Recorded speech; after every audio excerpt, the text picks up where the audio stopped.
Assalamualaikum. Selamat pagi semuanya.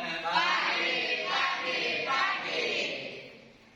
Apa kabar semuanya? Alhamdulillah, luar biasa, tetap semangat, Allahu Akbar. Alhamdulillah. Kita awali pertemuan pagi ini seperti biasa. Ketua kelas memimpin doa. Mudah-mudahan pembelajaran hari ini bernilai pahala dan untuk kesuksesan masa depan kita semuanya. Amin. Silakan ketua memimpin doa. Semua duduk siap, berdoa dimulai.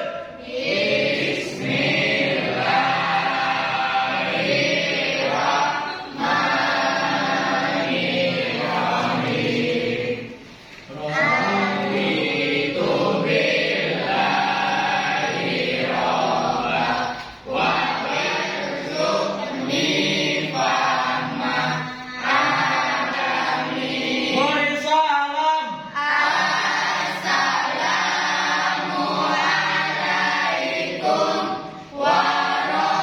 warahmatullahi wabarakatuh. Waalaikumsalam warahmatullahi wabarakatuh. Selanjutnya untuk pembiasaan akhlak mulia kita senantiasa membaca Asmaul Husna. Mari kita bersama-sama. Bismillahirrahmanirrahim.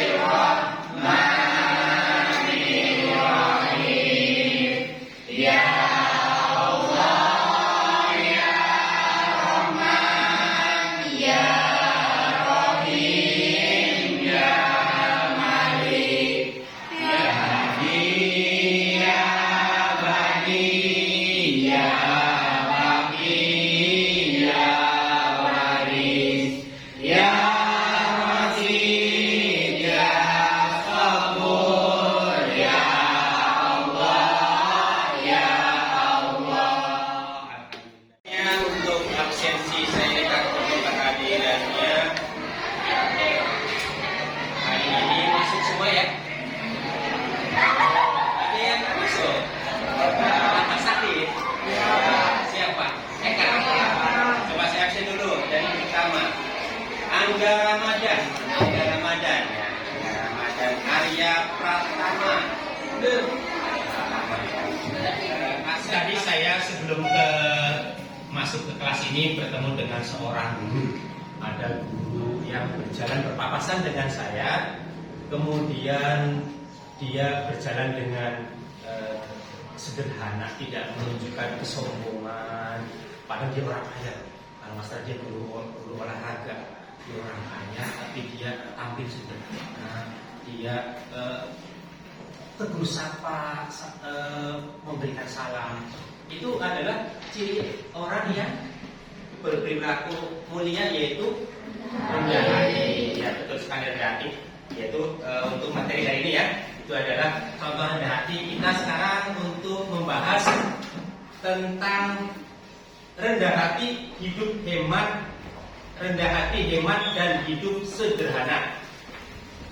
Sebuah akhlak mulia, perilaku mulia yang diajarkan dalam agama yang dibawa oleh baginda Nabi Muhammad SAW, harus memiliki perilaku rendah hati. Lawan kata dari rendah hati itu apa? Rendah diri. Yang lainnya? Takabur. Lawan kata rendah hati adalah takabur. Ya Bu, terima kasih sudah berani menjawab, itu sudah luar biasa bagus. Sudah bagus. Lawan kata rendah hati adalah takabur, atau nama lain takabur adalah sombong. Dan perilaku sifat yang tercela, yang tidak baik, yang tidak pantas kita menyandang gelar orang sombong. Nah, kemudian hemat.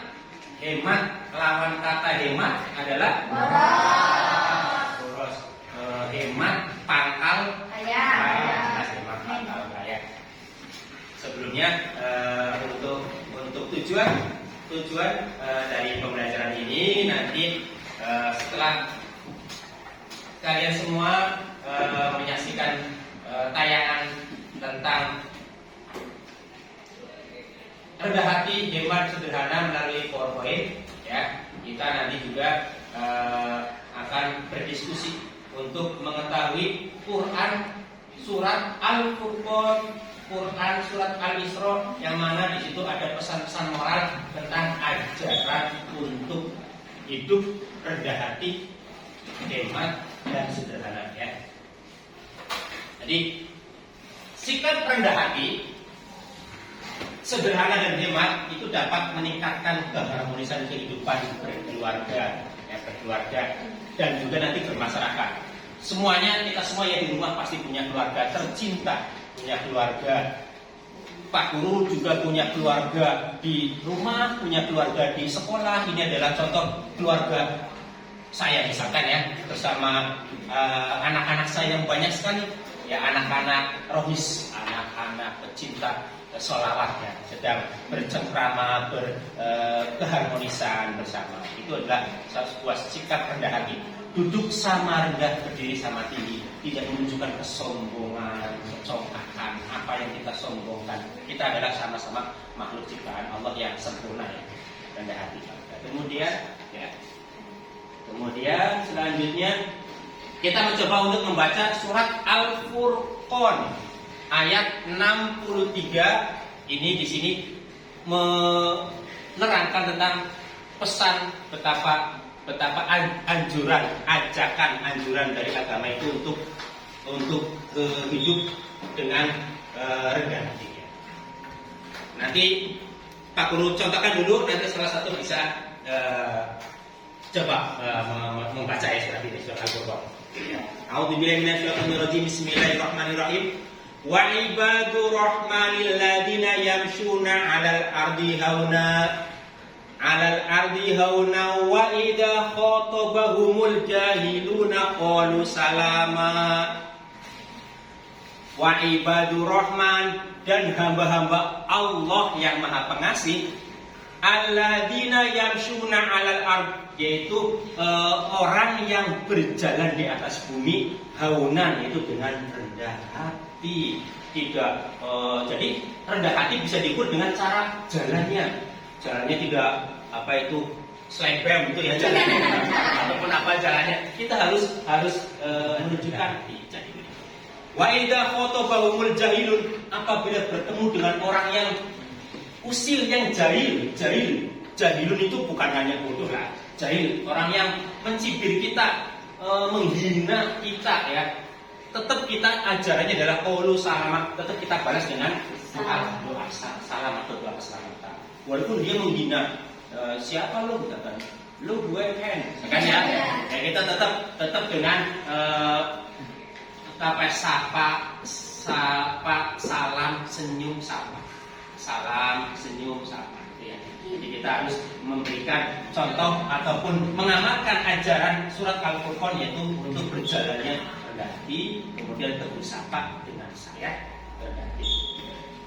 Coba salah satu membacakan surat Al-Furqan. Eka. A'udzu billahi minasy syaithanir rajim. Bismillahirrahmanirrahim.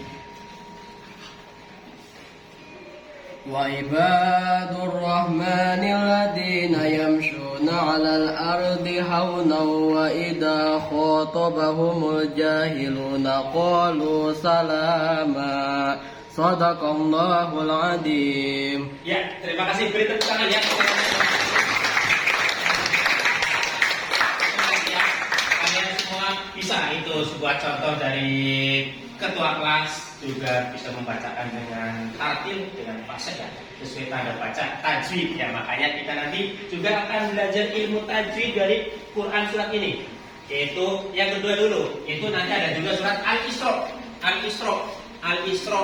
Itu pesan moralnya surat ini adalah kita tidak diperkenankan untuk hidup boros ya. Tidak diperkenankan, dilarang untuk hidup ikhwana syayatin. Nah, orang yang suka boros itu adalah sebagian dari kamu. Ikhwanas adalah temannya setan, namanya setan. Sementara wakana syaiton, sementara setan itu sifatnya bagaimana?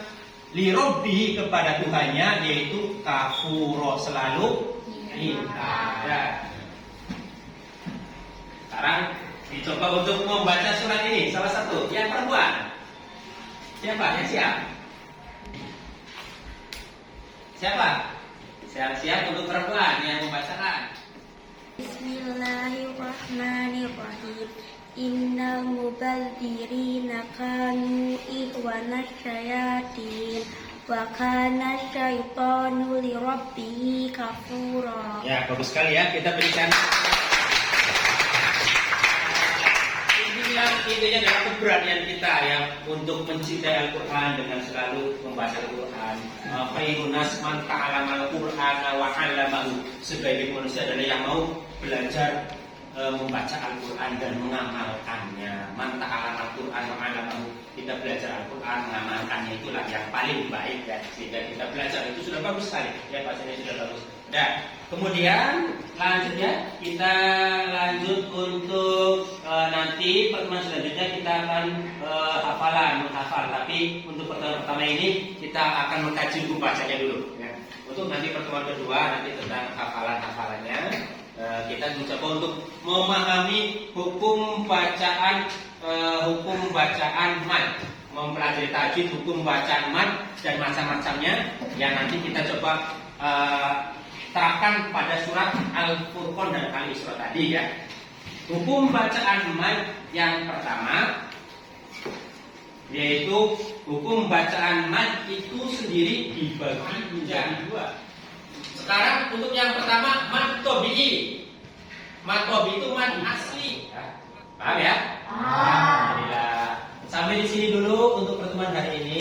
Kita membahas masalah hukum bacaan tajwid, hukum bacaan mad wajib, hukum bacaan mad wajib, mad tabi'i dan mad fatih. Sementara mad fatih dibagi menjadi 4 itu mad wajib, munfasil, mad jaiz, munfasil, mad arid disukun dan mad iwad. Ya, silakan barangkali ada yang mau ditanyakan. Ya, yang lagi dulu. Ya, silakan. Dalam programnya saya akan memberikan penghargaan. Silakan. Apakah perbedaan rendah hati dengan rendah diri? Iya, rendah hati dan rendah diri ya. Ya, bagus sekali pertanyaannya. Perbedaan rendah hati dengan rendah diri. Ayo, barangkali ada yang bisa membantu menjawab? Kamu nanya. Ada yang nanya, bukan pertanyaannya. Ada yang mau menjawab? Silakan, ketua kelas. Masih belum siap ya. Siapa yang perempuan? Perbedaan rendah hati dengan rendah diri. Ya, gini ya. Untuk rendah hati memang ada 11-12 lah. Rendah hati, rendah diri semua sama-sama rendah. Cuma nanti ada potensi yang akan menimbulkan kesalahpahaman dalam memahami rendah hati. Rendah hati itu adalah sifat yang tidak sombong. Kalau rendah diri identik dengan orang yang tidak punya percaya diri, itu yang tidak boleh. Kita harus percaya diri, ya. Sekali lagi, perbedaannya rendah hati dengan rendah diri. Rendah hati itu adalah perilaku mulia, rendah hati yaitu kita tidak boleh sombong, ya. Kalau rendah diri itu identik dengan orang yang tidak punya percaya diri, itu tidak boleh. Kalian harus semangat ya, punya percaya diri. Harus semangat. Kita adalah makhluk ciptaan Allah yang sempurna, ya. Orang tua sayang pada kita, ya. Kita belajar bersama, insya Allah sukses bersama, gitu ya. Tidak boleh rendah diri, tidak boleh rendah diri. Kita harus percaya diri. Siapa kita? Ya, harus percaya diri. Saya harus bisa menjadi anak yang pandai, yang berakhlak mulia, ya, yang berlaku baik. Ya. Ada lagi yang mau tanya? Silakan. Ya. Sebutkan nomor absennya, ya. Nomor telepon barangkali.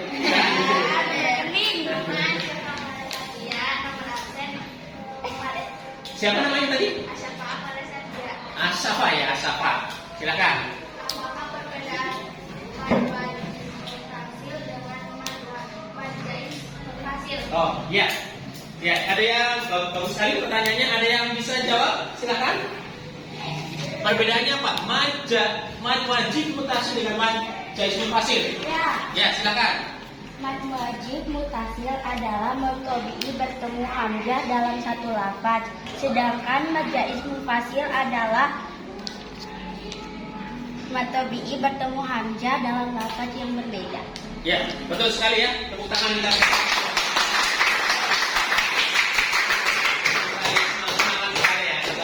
Ya, bagus sekali. Jadi kita tetap semangat. Perbedaannya adalah pada bertemunya hamzah dengan mad tabi'i yang satu lafaz atau satu kalimat dengan yang beda lafaz atau beda kalimat. Kalau mad wajib mutasil berarti bertemunya mad tabi'i dengan hamzah dalam satu lafaz atau kalimat. Kalau mad jaiz munfasil bertemunya mad tabi'i dengan hamzah dalam beda lafaz atau kalimat. Gitu ya. Oke ya, tadi terima kasih atas jawaban yang tepat sekali dari Ulan. Ada lagi yang mau tanya? Kalau nggak ada, saya yang mau tanya. Ya. Silakan yang bisa jawab, ajukan jari, ya. Sebutkan nama dan nomor absen, nomor telepon, nomor rekening. Pertanyaannya, apakah persamaan dari mad wajib mutasil dan mad jaiz munfasil? Atau saya ulang lagi, di manakah letak persamaan antara mad wajib mutasil dengan mad jaiz munfasil? Di manakah letak persamaannya? Di mana letak persamaannya? Ada yang bisa? Saya bantu kata kuncinya, yaitu sama-sama faktor penyebabnya adalah bertemunya dengan hamzah. Itu di situ persamaannya. Jadi letak persamaannya adalah sama-sama faktor penyebabnya adalah hamzah yang menyebabkan mad wajib mutasil, mad jaiz munfasil dibaca panjang melebihi panjangnya mad tabi'i, karena faktor hamzah menyebabkan tambah panjang sehingga namanya mad wajib mutasil dan mad jaiz munfasil. Ya, itu ya. Saya kira cukup ya hari ini.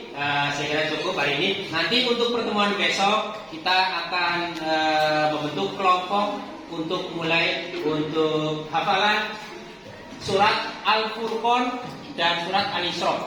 Surat Al-Furqan ayat 63 dan surat Al-Isra ayat 27 ya. Kita nanti bikin bentuk kelompok untuk berdiskusi, untuk saling membantu menghafal dan nanti siap untuk tampil ya, untuk action ya, gitu ya. Ya itu untuk tugasnya, untuk PR di rumah, silakan buka buku paketnya, untuk PR-nya, buku paketnya halaman 127 ya. Ayo berlatih untuk 137 sampai halaman 129. Dikerjakan di buku tulis, nanti dikumpulkan di meja Pak Guru ya. Alhamdulillah ya. Untuk pertemuan hari ini kita sudah bisa memahami tentang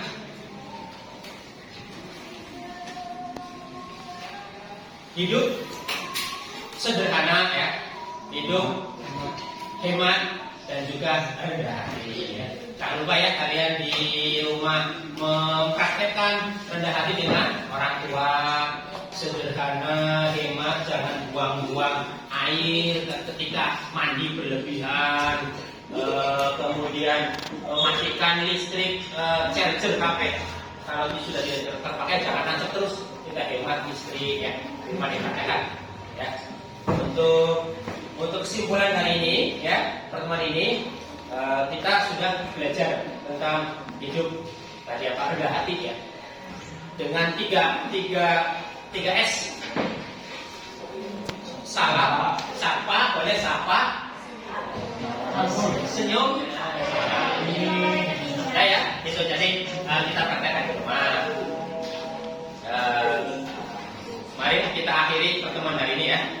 Kita ini per hari ini dengan mengucapkan Alhamdulillah.